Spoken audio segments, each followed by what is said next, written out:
আসসালামু আলাইকুম সমস্ত ভিউয়ার্সদেরকে। তো এটা বেশ কয়েকদিন আগের কাজ, 5-6 দিন আগের কাজ। 5-6 দিন না বলবো, 5-6 দিন না, প্রায় 7-8 দিন আগের কাজ। এটা হয়ে গেছে। তো এদিক ওদিক চারিদিক যাতায়াত করে করে আমার ভয়েস ওভারটা করা হচ্ছে না। আর একটু জ্বরও হয়ে গিয়েছিল। সারাদিন ধুলোতে থেকে থেকে আমার ধুলোতে একটু ডাস্টে একটু অ্যালার্জি আছে। তো ওই জন্যে ভয়েস ওভার করতে আমার অসুবিধা হচ্ছিলো। সারাদিন দাঁড়িয়ে থেকে থেকে কাজ হচ্ছিলো, তো আমি প্রচণ্ড টায়ার্ড হয়ে যাচ্ছিলাম।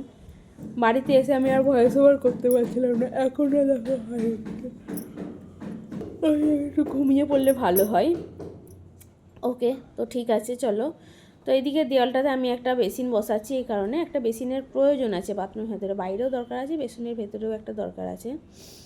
তো কাজ আপাতত হয়েই এসেছে, আর ডেকোরেশনের মিস্ত্রিও চলে এসেছে। আমাদের ডেকোরেশন হবে যেহেতু ফ্ল্যাটটা, ওই জন্য ডেকোরেশনের মিস্ত্রি আমাদের সব চ্যানেল ফল সিলিং হবে। ফল সিলিংয়ের জন্য সব চ্যানেলগুলো নিয়ে চলে এসেছে। ফল সিলিংটা হয়ে যাবে আগে। ফল সিলিংটা হওয়ার আগে আমরা আগে একটা কাজ করে নেব, একটু প্রাইমার করিয়ে নেব সিলিংটাতে, নাহলে একদম সিমেন্টের ওপরে। আগে ওই জন্য প্রাইমারটা করিয়ে নেওয়া হবে। প্রাইমারটা করিয়ে তার উপরে ফল সিলিংটা করা হবে, আর তার উপরে এবার যেমন যা করার সেটা করা হবে এখন। আর বাথরুমের ভেতর প্যানটাও বসে গেছে। প্যানটা বসানো আমি আর দেখালাম না, দাঁড়িয়ে থেকে থেকে এত বোরিং লাগছিল, খুব বোরিং লাগছিল আসলে। আমাদের দুটো বাথরুমে দুটো প্যান বসানো হয়েছে। কোমরটা যেহেতু এখনও বসানো হয় না, এখনও কোমরটা বসানো হবে। আর এমনি নর্মাল প্যান সেটা বসানো হয়েছে, ওই দিনই আমাদের বসানো হয়ে গেছে। তো নর্মাল প্যানও বসানো হয়ে গেছে, আর কোমর প্যানটা বসানো হবে পরে। সম্পূর্ণটা ফিনিশিং হয়ে গেলে তারপরে নর্মাল প্যানটা বসানো হবে। তো এই হলো এখন বাড়ির কাজ চলছে, আর এখন চলবেও 2 মাস এখন কন্টিনিউ বাড়ির কাজ চলবে। তো ভিডিওটা কারো ভালো লেগে থাকলে প্লিজ সকলকে বলবো like, comment, share and subscribe করে দিতে। যারা নতুন আছে তাদেরকে সবাইকে বলবো সাবস্ক্রাইব করে দিতে।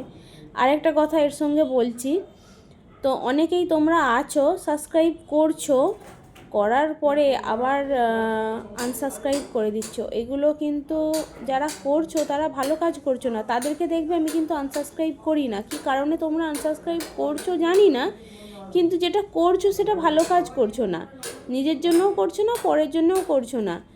তো এটা করো না, এরকম করো না প্লিজ। সবাইকে একসঙ্গে এগিয়ে যেতে হবে, কেউ একা এগিয়ে যেতে পারবে না, কিন্তু সবাইকে সবার হাত ধরে কিন্তু এগিয়ে যেতে হবে। আমি ফেসবুকে কন্টিনিউ কাজ করে যাচ্ছি, ফেসবুকে আমি ডলার পাচ্ছি, কিন্তু সবাইকে নিয়ে আমি এগিয়ে যাচ্ছি, কেউ একা না। Tata, by.